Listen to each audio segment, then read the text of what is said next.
Salut à tous et bienvenue sur votre chaîne Real Madrid Info. Voici une toute nouvelle vidéo dans laquelle nous allons parler de les dernières infos du Real Madrid. Voici les grands points nous allons développer. Premièrement, Mercato, Manchester City veut doubler le Real Madrid pour un immense crack. Ensuite, Real Madrid, un refus inattendu. Et, Real Madrid, ce cadre pourrait finalement prendre sa retraite. Et d'autres infos du Real Madrid. Je vous explique tous dans quelques secondes. Donc, restez jusqu'à la fin de la vidéo pour ne rien manquer. Mais avant tout, abonne-toi si c'est la toute première fois que tu nous suis sur cette chaîne, et activez la notification afin d'être à l'abri de toutes nos vidéos d'actualité comme celle-ci, donc n'hésite pas à lâcher un gros pouce bleu et quitter votre commentaire. Si c'est fait les amis, on y va. Un marathon de 14 matchs pour finir l'année. Le club va devoir faire face à un calendrier démentiel pour finir l'année 2024 de la meilleure des manières possibles. Le nouveau format de la Ligue des Champions, avec 8 matchs au lieu de 6 dans la première phase de la compétition, la création d'un super mondial des clubs à l'été 2025 et le maintien de la Coupe intercontinentale des clubs anciennement appelée Coupe du monde des clubs notamment, vont pousser le Real Madrid à disputer potentiellement plus de 70 matchs dans une saison marathon où les blessures ont déjà beaucoup touché le groupe madrilène. Après la fin de la trêve internationale, le Real Madrid va justement débuter, le 19 octobre au Celta Vigo en Liga, une série de matchs infernales jusqu'à la nouvelle année qui approche à grands pas. En effet, le club merengue va enchaîner pas moins de 14 matchs officiels en cette fin d'année 2024. Au programme, 9 matchs en Liga, 4 en Ligue des Champions et une finale de Coupe intercontinentale. Rien que ça. Les Madrilènes vont d'ailleurs reprendre l'entraînement ce mardi pour préparer ce programme pour le moins complet. La semaine qui arrive après la trêve s'annonce pour le coup particulièrement difficile avec un déplacement au Celta Vigo le 19 octobre, le réception du Borussia Dortmund le 22 octobre et la réception du FC Barcelone le 26 octobre. Par la suite, le Real Madrid enchaînera avec un déplacement périlleux à Valence le 2 novembre suivi de la réception de l'AC Milan le 5 novembre et de la réception d'Osasuna le 9 novembre. Après cela, les merengues vont souffler un peu avant de reprendre la Liga le 24 novembre avec un déplacement à Leganés et de revenir en Ligue des Champions avec un choc face à Liverpool à Anfield le 27 novembre. Ensuite, le Real Madrid va jouer 2 matchs en Liga face à Getafe à domicile le 1er décembre et contre Gérone à l'extérieur le 8 décembre. Pour finir le mois de décembre et l'année 2024 en beauté, le club merengue va disputer 4 matchs, face à l'Atalanta Bergame à l'extérieur le 10 décembre, contre le Rayo Vallecano à l'extérieur le 15 décembre, la finale de la Coupe intercontinentale le 18 décembre. L'adversaire n'est pas encore connu pour le moment et face à Séville à domicile le 22 décembre. Une fin d'année déterminante quand on sait que le Real Madrid est engagé dans toutes les compétitions avec un seul objectif, gagner tous les titres possibles qui se comptent au nombre de cette saison. Les Madrilènes ont remporté la Supercoupe d'Europe face à l'Atalanta Bergame et il reste potentiellement encore 6 titres à aller chercher, Liga, Supercoupe d'Espagne, Coupe du Roi, Ligue des Champions, Coupe intercontinentale, Super mondial des clubs. Pour le moment, le Real Madrid est deuxième de la Liga avec 21 points, à seulement 3 points du Barça qui est leader avec 24 points. En Ligue des Champions, le Real Madrid possède un bilan moyen, en deçà des attentes du club, avec une victoire 3-1 contre Stuttgart et une défaite 1-0 face à Lille et se positionne à la 17e place sur les 36 équipes participant à cette compétition. L'autre information. Affaire Mbappé, le Real Madrid met les choses au clair. Le Real Madrid calme le jeu après la polémique autour de Kylian Mbappé, aperçu à Stockholm en pleine trêve internationale. Didier Deschamps et le club défendent sa liberté durant ses jours de repos. Kylian Mbappé, actuellement en récupération après une blessure, a fait couler beaucoup d'encre en raison d'une escapade nocturne à Stockholm en pleine trêve internationale. Absente des Bleus pour la première fois depuis 2019, la star du Real Madrid n'a pas pris part à la victoire contre Israël 4-1. Officiellement en repos, Mbappé a été vu dans un restaurant et une boîte de nuit suédoise avec son ancien coéquipier Nordi Mukiele, suscitant des critiques sur son comportement. Du côté du Real Madrid, la réaction a été mesurée. Selon le média Relevo, le club madrilène était informé de ce déplacement et n'a exprimé aucune inquiétude.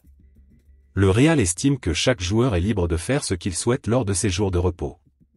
De son côté, Didier Deschamps a également apaisé les tensions en déclarant sur Téléfoot, « Si les joueurs sont en congé, ils sont libres de faire ce qu'ils veulent. » L'entraîneur des Bleus a confirmé qu'il avait échangé avec Mbappé avant le match et respecté le programme mis en place par le club merengue.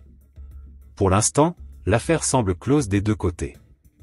L'autre information. La méthode Camavinga, son physio révèle ce qui fait le succès du Français. La progression physique d'Eduardo Camavinga se poursuit au fil des années, malgré une blessure en début de saison. Son suivi au quotidien par un physiothérapeute et le travail supplémentaire qu'il fournit font partie des clés de son succès. Eduardo Camavinga a vu son début de saison être retardé. Victime d'une entorse au ligament collatéral interne du genou gauche, quelques heures avec la Supercoupe de l'UEFA, il a manqué 47 jours de compétition. Remplaçant dans le derby madrilène, il a depuis connu 3 titularisations contre Lille, le Villarreal et Israël avec les Bleus. Il est revenu à 100% grâce au travail qu'il a effectué au club, mais aussi grâce à son physiothérapeute et ostéopathe personnel, Thomas Séraphin. Dans les colonnes de AS, le praticien revient sur son travail avec l'international français. Depuis qu'il a 16 ans, nous sommes ensemble. Il a eu des pubalgies lorsqu'il a rejoint l'équipe première de Rennes et il a apprécié le traitement. Quand Madrid est arrivé, il m'a dit « Je veux que tu viennes et je suis toujours là ». Avec le temps, leur collaboration s'est transformée en amitié. À côté de son accompagnement du gaucher, Thomas Séraphin a aussi travaillé sur un projet, le Lightback. Il a participé à la conception de ce dispositif qui permet de travailler la mobilité de la hanche. Cette machine, Camavinga l'utilise pour sa récupération, et elle a aussi joué un rôle dans la récupération de sa blessure au genou. Elle atteint des endroits où la thérapie manuelle ne peut pas, précise son inventeur.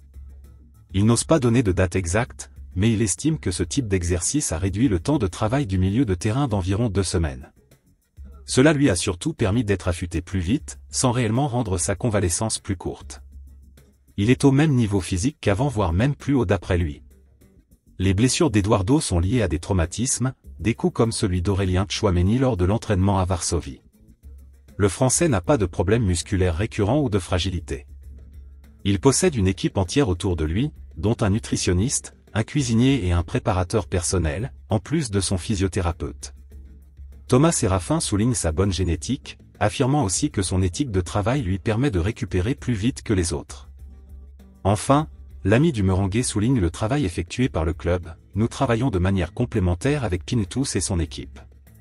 Sébastien de Villaz, son bras droit, et Guido Spirandelli, qui s'est chargé de la rééducation d'Eduardo. Thomas se veut être un ajout complémentaire à ce qui est déjà réalisé à Valdebebas. Il tient un suivi avec le staff médical, qui était encore plus régulier quand Camavinga était blessé. Le développement d'un jeune athlète est une affaire de rigueur et de patience. Tout est suivi, les niveaux de graisse, la masse musculaire, l'alimentation et même le sommeil. Thomas Séraphin est d'ailleurs particulièrement satisfait par les nuits de son joueur, Eduardo dort très bien. C'est super, ça lui permet de se déconnecter. C'est très important. Cela fait partie de la récupération. Depuis qu'il a pris en charge l'ancien Rennais, celui-ci a réalisé d'immenses progrès. Il l'a connu à 16 ans, avant qu'il n'ait fini sa croissance. Depuis, Eduardo Camavinga a pris 7 kilos de muscles. Ce développement est naturel, mais son plafond est encore loin, nous estimons qu'il aura atteint son niveau physique maximum d'ici 4 ou 5 ans environ. Il ne faut pas se hâter, la régularité et la patience sont les 2 ingrédients essentiels dans la progression physique d'un joueur. Thomas Séraphin est enthousiaste et sait que son ami atteindra un jour les sommets. Il a d'ailleurs déjà identifié un nouveau poulain, attention au petit Célio Camavinga, 8 ans. Tu verras, il est incroyable. L'autre information. Mercato, Manchester City veut doubler le Real Madrid pour un immense crack. Toujours désireux de réaliser des recrutements XXL pour renforcer son effectif, Manchester City tenterait de doubler le Real Madrid sur un dossier prioritaire. Vu sa dernière saison et celle qu'il est déjà en train de réaliser, il y a de très fortes chances que Florian Wirtz fasse exploser les compteurs l'été prochain. Alors que les clubs européens ont été relativement raisonnables lors du dernier mercato estival, Julián Alvarez, 75 millions d'euros, comme plus gros transfert, il pourrait bien repartir à l'abordage à l'issue de la saison actuelle. Certains joueurs, comme le milieu offensif allemand, vont probablement passer un cap. Plus tôt dans la journée, nous vous rapportions un intérêt prononcé du Real Madrid pour Florian Wirtz. Mais selon AS, le club madrilène pourrait bien voir sa route se faire barrer par Manchester City. Le club citizen aurait fait de la pépite allemande son immense priorité. Il faudra toutefois dépenser une somme faramineuse pour le recruter. On parle d'un montant de départ à 150 millions d'euros. L'autre information. Real Madrid, un refus inattendu. Le Real Madrid voit ses ambitions freinées dans le dossier William Saliba, le défenseur d'Arsenal sous contrat jusqu'en 2027. Arsenal refuse toute négociation pour son pilier défensif.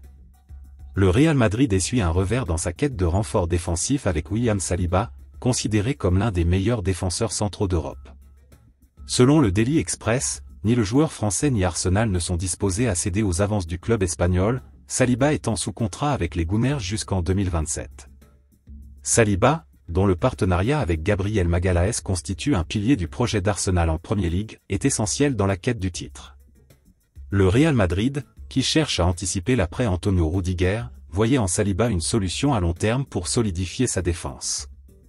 Toutefois, Arsenal reste ferme, le club ne prévoit pas de céder son défenseur phare, renforçant ainsi sa volonté de rivaliser durablement avec les meilleurs clubs européens. L'autre information. Real Madrid, ce cadre pourrait finalement prendre sa retraite.